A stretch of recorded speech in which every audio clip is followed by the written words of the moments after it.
안녕하세요. 천지신당 하정무살입니다. 오늘은 1968년 무신생 원숭이띠 분들의 운세 중 2021년 신축년에 대박을 꿈꾸거나 원하시는 소원이 있으신 분들이라면 무엇보다 먼저 해결돼야 하는 부분들이 있습니다. 우선적으로 해결이 돼야 운이 풀릴 수 있는 부분에 대해 말씀드려 보겠습니다. 68년도에는 윤 7월달이 있어 1년 12달이 아닌 1년 13달로 말씀드리겠습니다. 지금 말씀드리는 부분 중 어떤 내용은 눈으로 볼 수 없거나 보이지 않기 때문에 믿을 수 없거나 스스로 모르기 때문에 선뜻 실천할 수 없는 내용도 있을 수 있습니다. 오늘 말씀드리는 부분을 단순히 참고만 하셔도 되고 이루고 싶으신 간절한 소원이 있으신 분들이라면 한 번쯤 진지하게 생각해 보시는 것도 좋을 것 같습니다. 오늘 말씀드릴 내용은 9가지로 나누어서 말씀드리고 해당되시는 분들을 태어난 음력 월 기준으로 말씀드리겠습니다.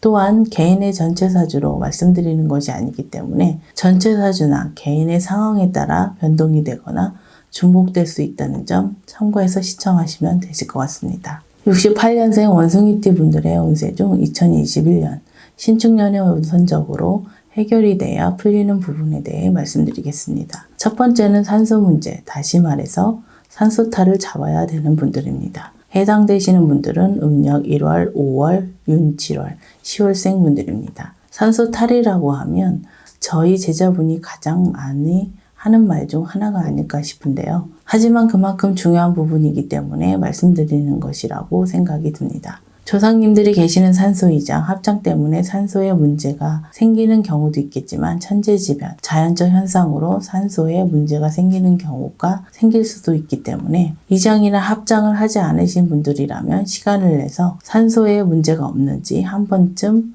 확인을 해 보시는 것도 좋을 것 같습니다. 산소 문제를 대수롭지 않게 생각하는 분들이 많으실 것 같습니다. 뉴스나 다큐에서 역대 대통령의 선산이나 선조들의 산소 자리에 대해 방송하는 것을 한 번쯤은 보셨을 것 같은데요. 선조들의 산소 자리가 명당이어서 대통령이 되었다거나 산소 자리 문제로 결말이 좋지 않았다는 방송을 한 번쯤은 보셨을 것 같습니다. 방송을 통해 알 수 있듯이 조상님들이 계신 산소 자리가 후손들에게 중요한 부분 중 하나라는 사실입니다.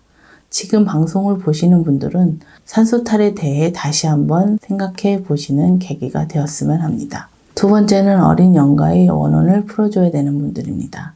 해당되시는 분들은 음력 2월, 4월, 6월, 9월생 분들입니다. 어린 영가라고 하면 본인 또는 가족분들 중 뱃속에 아이를 지우셨거나 어쩔 수 없는 상황으로 낙태를 하셨거나 어린 나이에 돌아가신 분 혹은 조부모나 윗대의 어린 나이에 돌아가신 영가라고 생각하시면 되실 것 같습니다. 조부모나 윗대에 돌아가신 어린 영가는 모를 수 있기 때문에 저희 제자분과 상담을 통해 반드시 어린 영가의 영혼을 달래주고 풀어주는 것도 도움이 되실 것 같습니다. 어린 영가가 계시는 경우 매인 것을 풀어주지 않게 되면 정신적으로 문제가 생길 수도 있고 무엇보다도 영가로 인해 자손들이 조상바람이 불게 되면 병명이 없는 병이 나타날 수도 있고 하는 일이 되지 않거나 이상 행동 등이 나타날 수도 있기 때문에 반드시 풀어주는 것이 좋을 것 같습니다. 세 번째는 가족 빙의 문제가 있을 수 있는 분들입니다.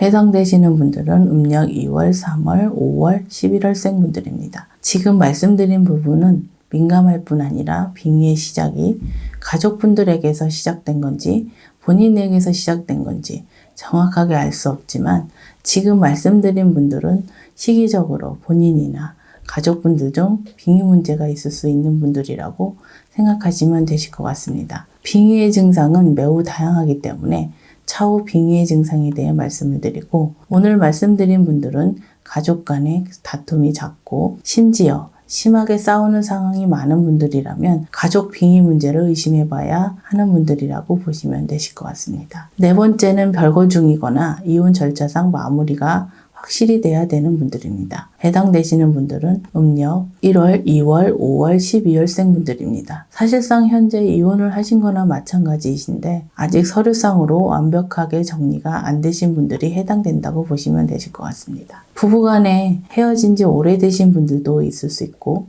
그렇지 않은 분들도 계시겠지만 사실상 이혼을 하신 분들이라면 특별한 사정이 없는 한 서류상으로 이혼 절차를 마무리해야 되는 분들입니다. 결혼과 이혼은 사실 부부 당사자만의 문제가 아닙니다. 다시 말해서 두 집안 합의이고 두 집안 조상님들의 합의이기 때문에 사실상 이혼을 하신 분들이라면 본인뿐 아니라 상대방을 위해서라도 양가 조상님들을 서로가 붙들고 계시면 안 된다고 보셔야 되십니다. 지금 말씀드린 분들 중 조상 벌전이 있을 수 있는 분들도 있기 때문에 서류 정리를 하셨더라도 저희 제자분과 상담을 한번 받아보시는 것도 좋을 것 같습니다. 5번째는 돌아가신 분의 유품을 정리해야 되는 분들입니다. 해당되시는 분들은 음력 3월, 6월, 10월, 11월생 분들입니다. 돌아가신 분들의 유품은 그분이 사용하셨던 물건부터 그분의 사진까지 해당된다고 보시면 되시는데요. 돌아가신 분의 유품을 몸에 지니고 다니거나 집안에 그대로 간직하고 계신 분들이라면 유품에 따라 정리하는 방법이 다르기 때문에 올바른 방법으로 정리를 하는 것이 좋겠습니다. 유품을 크게 3가지로 나누면 쓰시던 물건, 가지고 계셨던 돈, 사진 이렇게 3가지로 나눌 수 있을 것 같은데요. 쓰시던 물건인 경우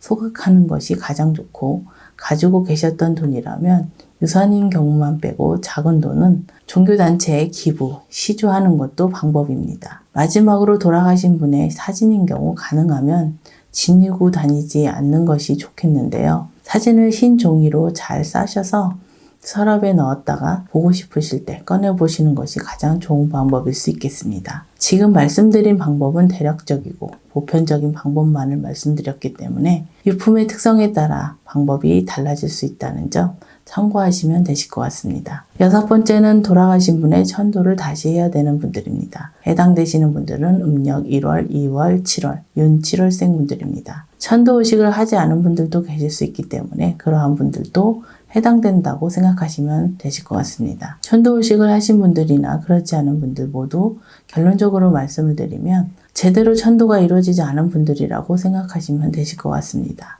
2020년 또는 최근에 꿈에서 돌아가신 분들을 배웠거나 어르신이라고 생각되는 분을 꿈에서 보신 분들이라면 저희 제자분과 상담을 받아보시는 것도 도움이 되실 것 같습니다. 실제로 많은 분들이 돌아가신 분들을 위해 천도의식을 하셨다고 해서 제대로 천도가 되신 것으로 생각하시는 분들이 너무도 많이 계실 것 같은데요. 돌아가신 분의 상황에 따라 천도의식을 하셨다고 하시더라도 잘못된 천도의식으로 인해 천도가 제대로 안 되신 경우가 있다는 것도 생각을 해보셔야 하실 것 같습니다. 7번째는 5년 이내 결혼, 재혼, 동거를 하신 분들 중 양가 조상님들의 합의가 필요하신 분들입니다. 해당되시는 분들은 음력 2월, 4월, 8월, 10월생 분들입니다. 양가 조상님들의 합의는 결혼이나 재혼뿐 아니라 동거를 하시는 분들 역시 조상님들 간의 합의가 잘 되어야 가정이 안정이 되고 하시는 일도 안정을 찾는다고 보셔야 되십니다. 조상님들 간의 합의를 하는 방법은 두 분의 상황에 따라 합의 방법이 모두 다르기 때문에 상담을 받으셔서 합의 방법을 찾아보는 것도 좋을 것 같습니다. 사실 새로 만나시는 분과 조상님 간의 합의도 중요하지만 헤어지신 분과 정리 역시 중요하기 때문에 지금 말씀드린 2가지를 같이 해결하는 것도 중요한 부분이라고 생각하셔야 되실 것 같습니다. 8번째는 조상님에 대한 진심 어린 마음이 있어야 되는 분들입니다. 해당되시는 분들은 음력 2월, 5월, 7월, 10월생 분들입니다. 현재 경제적인 부분이나 정신적인 부분에서 많은 어려움이 있으신 분들이라면 개인의 종교를 떠나 조상님들께 매달려야 하는 분들이라고 생각하시면 되실 것 같은데요. 조상님들께 매달려야 한다는 것은 조상님들을 원망하거나 본인들의 원하는 것을 이루게 해달라고 비는 것으로 생각하시면 안 되고요. 본인 스스로 자신에 대한 진정한 반성과 뉘우침으로부터 시작을 해야 된다고 하셔야 되실 것 같습니다. 또한 이러한 마음이 일회성으로 그치면 안 되고 한두 번의 반성으로 돌리신 조상님들의 도움을 바라는 것 자체가 잘못된 것이라고 생각하시고 진심으로 조상을 섬기고 조상님의 음덕으로 살아야 되는 분들이라고 보시면 되실 것 같습니다. 마지막으로 9번째는 자손들을 위해 빌던 할머니, 어르신들을 대우해드려야 되는 분들입니다. 해당되시는 분들은 음력 1월, 3월, 8월, 11월생 분들입니다. 부모가 자식들을 위해 자식들 잘 되게 해달라고 마음속으로 빌지 않는 부모는 아마도 없을 것 같은데요. 우리들의 윗대 어르신들 중 신앙심이 깊으신 할머님이 어느 집안이고 한 분씩은 계셨을 것 같습니다. 이러한 분들이 돌아가신 부모님이나 할머니, 더 윗대 어르신일 수도 있습니다. 지금 말씀드린 분들의 경우 신앙심이 깊으셨던, 자손들을 위해 항상 기도하셨던 할머니, 어르신들을 찾아 대우해드려야 잘 풀리는 분들이라고 생각하시면 되실 것 같습니다. 특히 지금 말씀드린 분들의 경우 저희 쪽과 깊은 연관이 있으신 분들이 많기 때문에 이 영상을 보시는 분들 중 뭔가 느껴지는 분들은 저희 제자분과 상담을 받아보셔서 말씀드린 할머니, 어르신들을 대우해드리는 것이 좋을 것 같습니다. 68년생 원숭이띠 분들의 운세 중 2021년 신축년에 무엇보다 먼저 하셔야 할 일 9가지에 대해 말씀드렸습니다. 오늘 말씀드린 분들 중 개인의 전체 사주 그리고 개인의 상황에 따라 대운이 드시는 분들도 있을 수 있고 반대로 운세가 매우 좋지 않은 분들도 있을 수 있기 때문에 오늘 말씀드린 부분을 더욱 깊게 생각해 보시고 가급적이면 실천에 옮기시는 것을 권유드립니다. 2021년 신축년에도 하시는 일과 간에 평안하시길 기원드리겠습니다. 끝까지 시청해 주셔서 감사합니다.